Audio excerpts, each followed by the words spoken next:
정치권 이슈를 직접 묻고 답하는 정치 Y.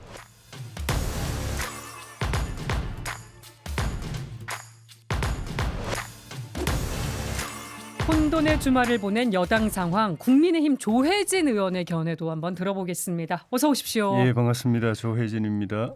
앞에서도 변상욱 대기자님과 얘기를 나눠봤습니다만 예, 한동훈 비대위원장과 이 윤석열 대통령 사이에 주말에 벌어진 일들이 예. 아마 국민들도 보면서 이게 어떻게 된 건가 의아한 분들 많지 않으실까 싶습니다. 예. 어떻게 보셨습니까?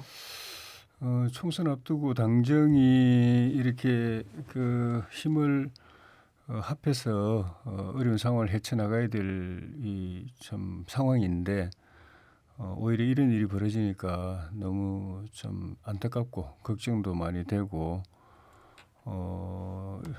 그 속사정은 제가 자세히 다 알 수는 없지만은 네.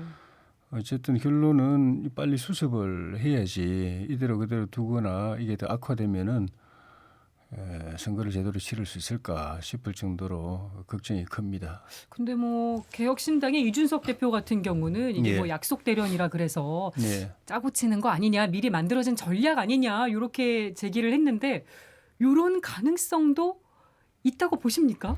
그랬으면 좋겠어요. 차라리 솔직한 마음으로. 차라리 그랬으면 좋겠어요. 그런데 어, 전반적으로 이렇게 진행되고 있는 상황이 보면 이게 실제 상황이라서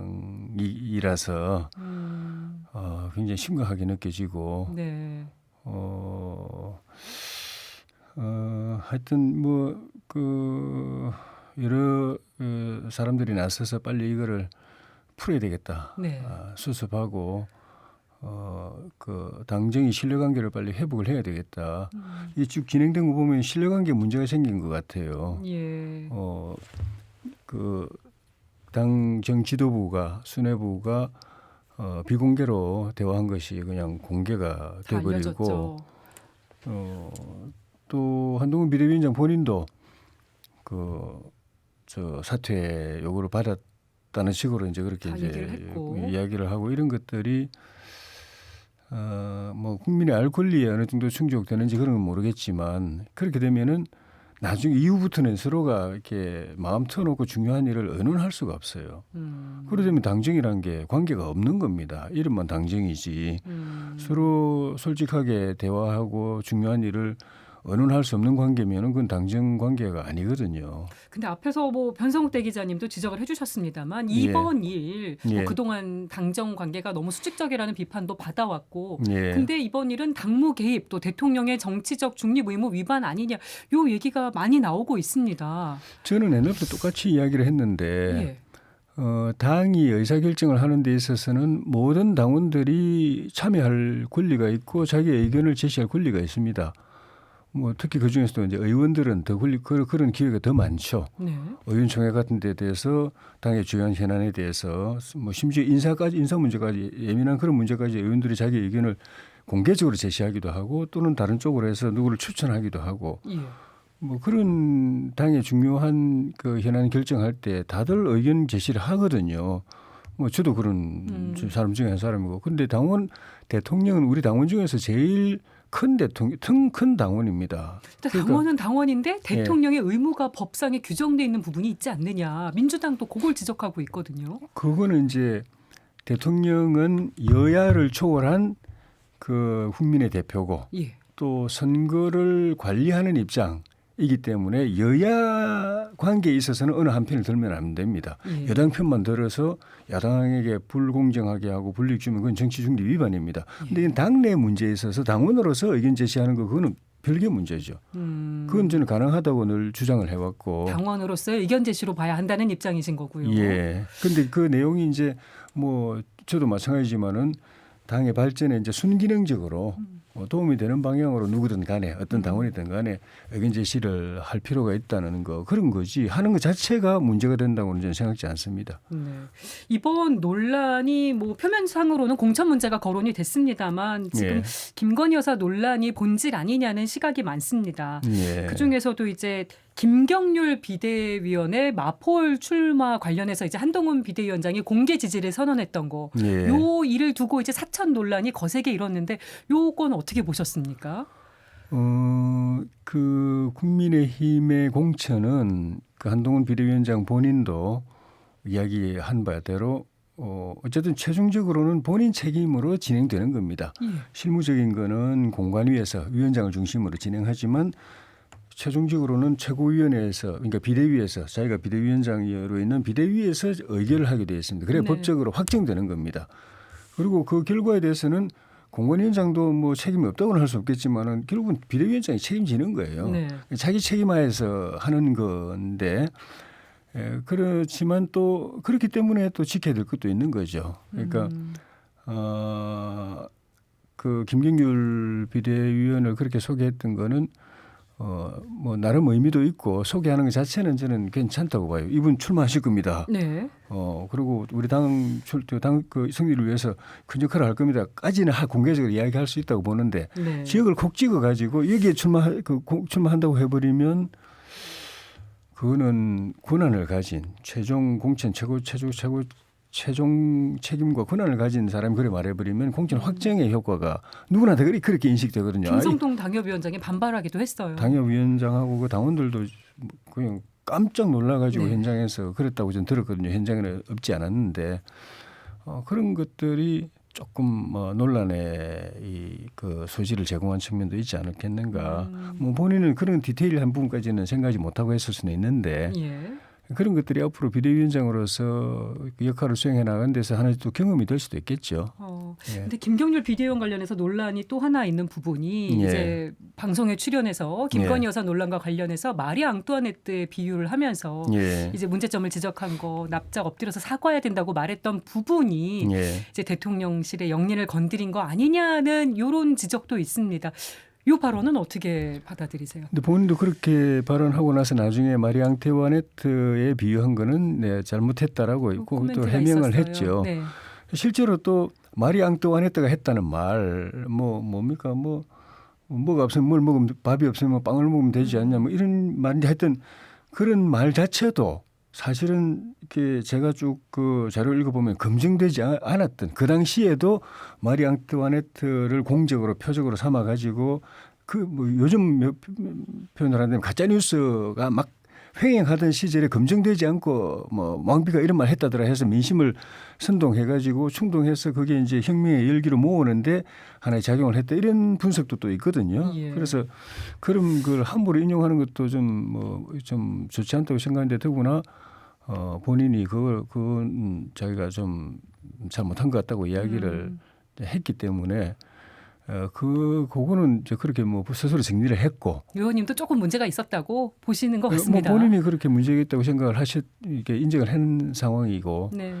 그리고 그 영부인 관련한 이슈들에 대해서 대통령실에서 빨리 뭐 사과해라 뭐라 하는 게 그런 주장을 할 수도 있지만 이제 제가 쭉 그동안에 이렇게 보도나 이런 거 보면 대통령실에서도 좀 고민하고 있는 거거든요. 네. 그리고 적정한 시점에 전체적인 지금 앞뒤 잘려서 민주당이나 좀 반대쪽에서 이렇게 몰카 공작을 하고 그중에 일부를 가지고 막 이렇게 공개한 것만 우리가 알고 있는 것이 전체적인 맥락은 모르고 있는 상황이기 때문에 그것까지 포함해서 대통령실에서 적당한 시점에 국민 앞에 적당한 형식으로 네.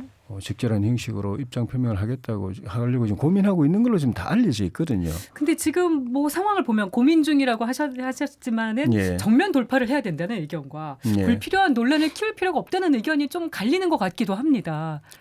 그게 뭐 정면 돌파가 뭔지 그러니까 명확한 입장 표명이 어쨌든 필요하다는 입장은 예, 갖고는 그러니까 계신 거고요. 사실에 입각해서 이제 국민 그동안에 뭐 가짜 뉴스라든가 이런 뭐 의도적인 선동이라든가 이런 거까지 다 포함해서 국민이 사태의 전말을 정확하게 알 수 있도록 네. 하는 것하고 그에 대해서 또 뭐 유감스러운 부분대로 또 해명할 건 해명할 그대로 네. 이렇게 적당한 적절한 그 입장 표명이 있을 거라고 다들 생각하고 기다리고 있는 상황인데 자꾸 해라 이러면은 나중에 해도 그게 사고든 뭐든 간에 해도 별로 대통령실은 뭐 점수를 못 얻게 됐어요. 오히려 그걸 주장한 사람들만 등 떠밀려서 하는 것처럼 보일 수 있으니 주장한 사람들만 내가 이렇게 쓴소리 했더니 직언을 했더니 대통령실도 이렇게 움직였다 이렇게 해서 그분들한테는 이 공이 돌아갈지 몰라도 네. 대통령실에서는 사실 그렇게 어려운 결단을 해서 만약에 발표를 한다면은 뭔가 그래도 이제 대통령실의 이미지 쇄신이라든지 또 국민의힘의 네. 총선에 도움이 되고 싶어서 하는 것이 어려운 결단을 하는 것인데 그게 다 네. 희석돼 버리고 퇴색돼 버릴 수가 있어서 그래서 그건 조금 속으로 하고 싶더라도 조금 그 대통령실의 입장 표명을 기다려보는 것도 필요하지 않나 하는 생각이 들어서 저도 뭐 공개적으로 그걸 직접 언급하는 건 잘 안 했거든요. 네. 근데 장고가 좀 길어지는 것 같아서 뭐 어떤 식으로든 입장 표명이 있긴 있을 걸로 기대하시는 것 같습니다. 예, 그렇습니다. 네. 예. 근데 이런 질문도 한번 드려보고 싶어요. 예. 대통령에 대한 비판은 용납이 돼도 예. 영부인에 대한 비판은 용납되지 않는 분위기가 있다. 그래서 네. 영린을 건드렸다는 말이 나오는데 네. 이건 어떻게 보십니까? 그거는 뭐 특별히 그렇게 딱 그 구분 지어 가지고 그런 말을 하는 건 들어본 적은 없는데 영린이라는 표현이라든지 이런 것 자체가 사실 왕조적인 표현이죠. 네. 옛날에 봉건 왕조 시대에 쓰던 표현이어서 표현이. 이런 현대 대중민주주의 시대에 그런 표현을 쓰는 것 자체도 저는 별로 바람직하지 않은 것 같아요. 네. 예.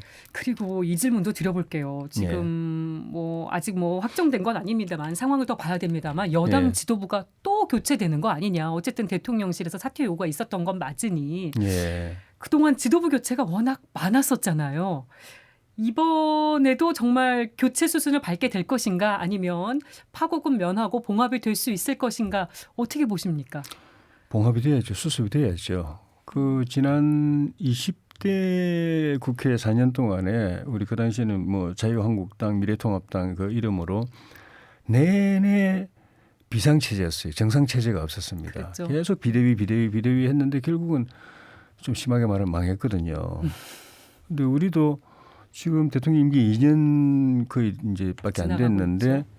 정상체제는 2개밖에 없었습니다. 그 이준석 대표 체제, 김기현 대표 체제, 네. 전당대회를 통해서 선출한 그렇죠. 그나마도 임기를 못 채워버렸고 나머지는 지금 비대위가 벌써 3번째, 또 대행 체제가 2개, 그러니까 비정상 체제가 5번이에요 벌써. 너무 많이 바뀌었어요. 이거는 굉장히 좀 조짐이 안 좋습니다. 그 그래서 원인이 뭐라고 보세요? 당의 지도부 체제가 이렇게 불안하고 자주 바뀌었던 원인.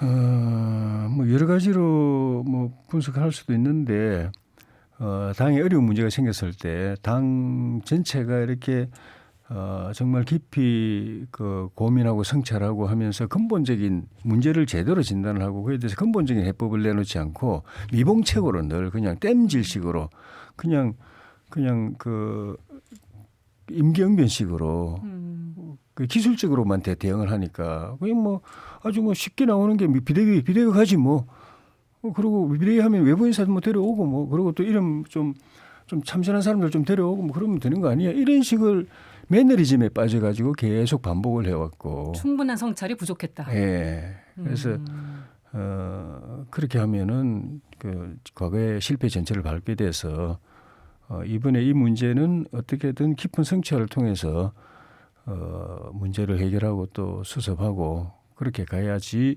총선을 정상적으로 치를 수 있지. 안 그러면 총선이 이게 너무 걱정됩니다. 네. 예. 사실 요 공천룰 얘기 여쭤보려고 했는데 당 얘기하다가 되게 시간이 많이 갔네요. 네. 동일 지역구 3선 이상 현역 의원에게 경선 시 감점을 주는 공천룰이 이제 확정이 됐습니다. 네. 의원님도 영남 3선이셔서 해당이 되시는 거잖아요. 저는 근데 동일 지역이라고 하기가 좀 애매한 부분이 그 선거구가 그 중간에 통합이 됐기 때문에 변동이 있으셨죠. 반쪽 지역에서는 제가 3선이지만 이 나머지 반쪽 지역에서는 제가 초선이거든요. 그러면 어떻게 적용이 되시는 건가? 그래서 그거는 해당이 안 된다고 제가 주장을 했습니다. 우리 공관위에다가 예.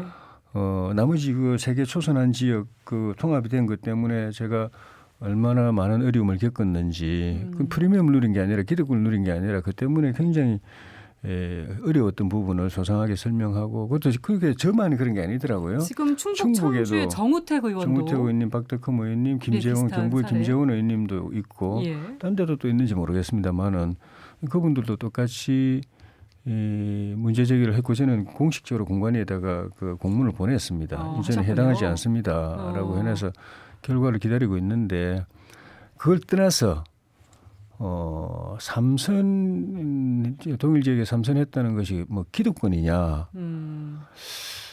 기득권이 정민도 있겠죠.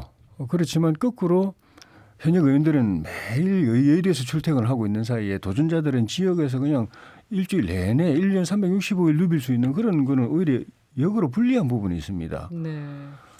그런 것도 있고 또 기본적으로 유권자들의 정치 불신이 심하니까 정치 불신에 대한 그 비판 의식이 현역에게 다 돌아오거든요. 네. 신인들은 오히려 더 참신하다고 하고 이제 프리미엄 없고 그렇기 때문에 그런 것도 좀 균형 있게 봐야 되는 것 아닌가. 너무 물갈이론이 이렇게 일고 있는 거에 대한 좀 예, 우려의 지점도 있으신 공평하게 거고. 봐야 된다고 봅니다. 네. 예. 시간이 다 돼서 마지막 질문 드려야겠습니다. 바로 예. 뒤에 이제 개혁신당 천하람 최고위원이 나오는데 예. 제3지대 빅텐트 전망 어떻게 하시는지 짧게 말씀 부탁드릴게요. 빅텐트가 되거나 또는 중간 텐트라도 되면은 그거는 상당한 파장을 일으킬 것이고 기성정당들한테도 굉장한 도전과 자극이 될 텐데 그동안의 경험을 보면은 신당을 하는 것 자체가 총선 앞두고 신당을 하는 것 자체가 쉽지 않았고 더구나 그걸 또 연합해서 연대해서 대통합으로 하는 것 자체 그건 굉장히 어려워서 그건 뭐 꼭 반드시 낙관적으로 전망하기가 좀 어렵지 않나 네. 그런 생각이 듭니다. 바로 이어지는 인터뷰에서 답변을 예. 한번 들어보도록 하겠습니다. 예, 국민의힘 조혜진 의원과 함께했습니다. 고맙습니다. 고맙습니다.